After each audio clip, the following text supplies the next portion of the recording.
ምርጫው ሰላማዊ እንዲሆን ዴሞክራሲያዊ እንዲሆን በህዝብ ዘንድ ቅቡልነት ያለው ምርጫ እንዲካሄድ ከግለሰብ ጀምሮ ሁሉም ተፎካካሪ ፓርቲዎችም በጋራና በትብብር መስራት አለባቸው። እንግዲህ እኔ እንደ አንድ ዜጋ ያው ምርጫ ጠቃሚ መሆኑን አውቄ ለሀገራችን በርካታ ጥቅሞች ያሉት መሆኑን አውቄ ካርድ አወጣለሁ።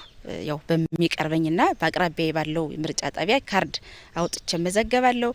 ቀጥዬ ደግሞ ይጠቅመኛል ይሆነኛል ያልኩትን ፓርቲ በሰዓቱ ወይም በእለቱ በምርጫው ዕለት ተገኝቼ እመርጣለሁ ማለት ነው። የኔ ተሳትፎ ሰባተኛው ሀገራዊ ምርጫ ግንቦት 24 እስከሚካሄድ የመጀመሪያ በተለይ ቤተሰቦችን አጠቃላይ ጎረቤቶችን ጓደኞችን የሚበጀንን መምረጥ እንዳለብንና በጥንቃቄ መመረጥ እንዳለበት በተለይ ለመምረጥ ደግሞ ቅድመ ሁኔታዎችን ማሟላት እንዳለብን ለምሳሌ የምርጫ ካርድ በአግባቡ ከተፈቀደለት ቀን ጀምሮ ምርጫ ካርዳችን አውጣን በጥንቃቄ አስቀምጠን ዝም ብለን በዘፈቀደ ሳይሆን የሚበጀንንና ቀጣይ ሀገር የሚያሻግር ፓርቲ መምረጥ እንዳለብን የቅድመ ዝግጅት ስራ ሰራን።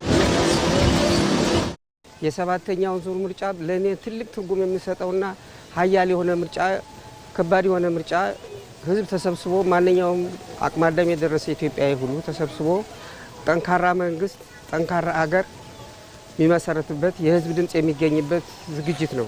የተጀመሩት ልማቶች ሁሉ እንዲጠናከሩና እንዲጨረሱ የሚፈልገው ጠንካራ መንግስት ሲመሰረት ነው። ጠንካራ መንግስት ደግሞ የሚመሰረተው በህዝብ ድምጽ ነው። እንደ ዜጋ አንደኛ በህገ መንግስት የተሰጠኝ መብት አለ። ማንኛውም ዜጋ የመምረጥ መብት በህገ መንግስቱ እንደተደነገገው መብቴን እና ግዴታዬን ለመወጣት በቂ ዝግጅት እያደረኩ ይገኛለሁ። እኔ እንደ አንድ ኢትዮጵያዊ ዜጋ ሰባተኛ ጠቅላላ ሀገራዊ ምርጫ ላይ ካርድ በመውሰድ በንቃት ለማሳተፍ አገሪቱ ሊያሻግር የሚችል ፓርቲ ወደ ትልቅ ደረጃ ወደ ትልቅ ማማ ሊያደርስ የሚችል ፓርቲ ለመምረጥ ተዘጋጅቼ ያለው። የአንድ ሰው ድምጽ ዋጋ አለው። ስለዚህ ከዚህ ጋር ተያይዞ መራጮች በምዝገባ ጊዜ ላይ እንደ አንድ ወጣት ወደ ምዝገባ የምርጫ ካርዳቸው እንዲወስዱ ለማድረግ ለመቀስቀስ ዝግጁ ነኝ። ምክንያቱም የአንድ ሰው ድምጽ ዋጋ ስላለው።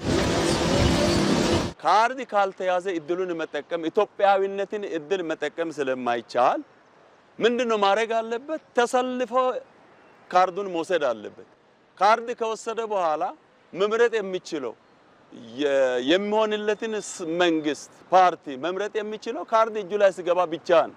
ስለዚህ የሚበጀውን ፓርቲ መርጠው አገሩን ወደፊት እንዲሄድ ማድረግ መቻል አለበት ብዬ አስባለሁ። እንደ አንድ ዜጋ የሚመጣውን ነገር ኮሽ የሚለውን ነገር ሃንድል በማድረግ ሶልቭ በማድረግ ችግሮቻችንን እንደዚህ ሊመጡ ይችላሉ ብለን የምንለው ነገር አነፍንፈን ለህግ አካላትን በማሳወቅ ራሳችንንም ሰላም በማድረግ ምርጫው ሰላማዊና ዲሞክራሲያዊ ፍትሃዊ ሆኖ እንዲቀጥል ማድረግ አለብን። ምርጫው ሰላማዊ ከሆነ ሀገር ዲሞክራሲን በትክክል ኤክሰርሳይዝ አድርጋለች ማለት ስለሚቻል ምርጫው ሰላማዊ ሆኖ እንዲያልቅ እኔም የበኩሌን መወጣት አለብኝ፣ ሌሎችም የበኩላቸውን መወጣት አለባቸው።